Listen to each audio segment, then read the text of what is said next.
Over 3 decades after the release of the original King's Bounty on DOS, King's Bounty 2 arrives on a multitude of systems, including the Nintendo Switch. Like the original, it combines the various tropes of Western RPGs with deep, tactical, turn-based combat. But in the more than 30 years since the original release, both Western RPGs and tactics games have evolved significantly. King's Bounty 2 takes some giant steps toward modernization, but gets tripped up in several places along the way. Upon starting a new file, you'll choose from 3 characters, each with different abilities, advantages, and disadvantages. To some degree, altering your equipment and leveling up your character in different ways can negate some of these predetermined attributes. But, especially early on, your choice of character will have a pretty big effect on combat. At its most basic level, King's Bounty 2 can be divided into 2 primary forms of gameplay. The story, exploration, gathering of quests, and trading of items, takes place in a large third-person overworld. Meanwhile, combat encounters, denoted by a large highlighted area on the overworld, play out in turn-based combat.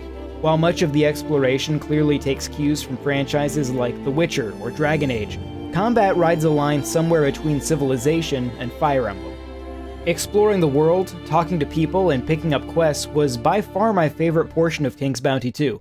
The voice acting can be a little rough at times. The insolence!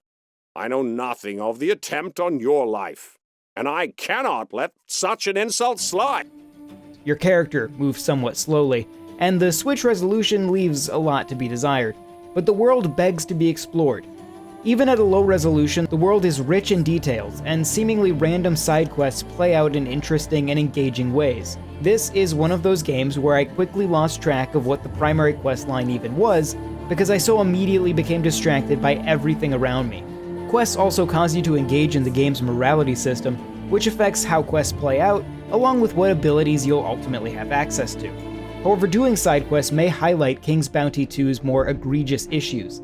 This is a punishing game, particularly once you actually get into combat. In order to adequately level up your character, earn money, and gain new gear, you're pretty much required to take a break from the primary storyline.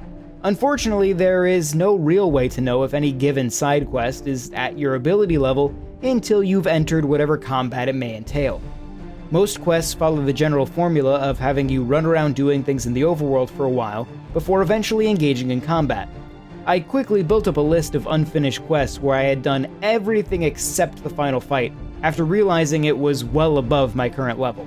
Combat in King's Bounty 2 is deep and complex, but also brutally punishing and poorly tutorialized. The in-game tutorial amounts to moving units, selecting a target, and not a whole lot else. Is there a height advantage during combat?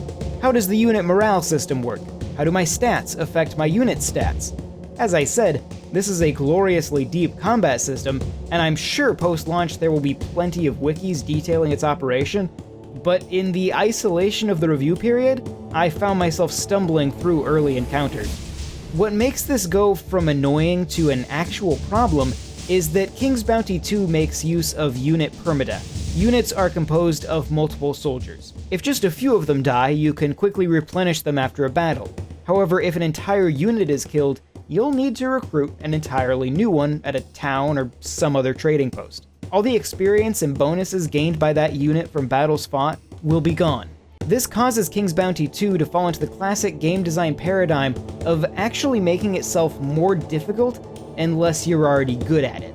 This caused me to be extremely apprehensive about going into any battle I wasn't completely sure I could win. Luckily, there is a manual save option, which I made use of quite liberally.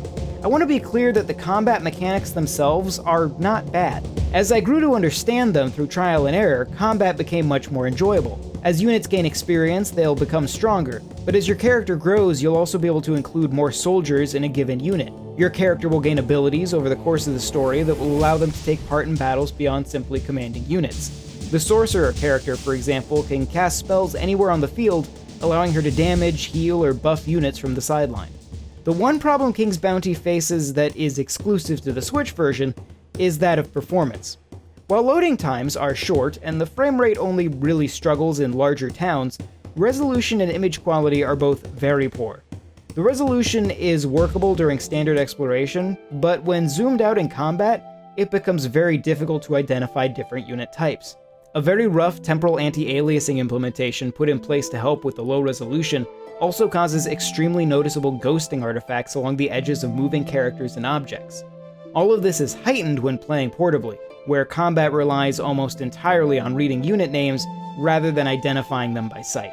King's Bounty 2 is an incredibly ambitious game that seeks to leapfrog the last 30 years of genre evolution. From a certain perspective, it's impressive they've managed to get this far while keeping the gameplay recognizably close to its original source material. On the other hand, there are just too many obvious quality of life issues to ignore. Too often, exploring the world becomes a game of walking in a direction until you realize you're not supposed to have gone that way due to high-level enemies. Too often, combat results in reloading a manual save as you trial and error your way through various unexplained mechanics. There is a good game deep beneath the surface, but it lacks a lot of the polish that it would need to be truly great.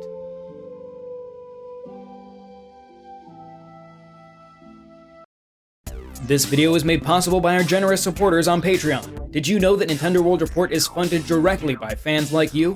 When you support Nintendo World Report on Patreon, you get immediate access to multiple exclusive podcasts every month, exclusive Discord channels, an early look at select content, and more, all for as little as $1 a month.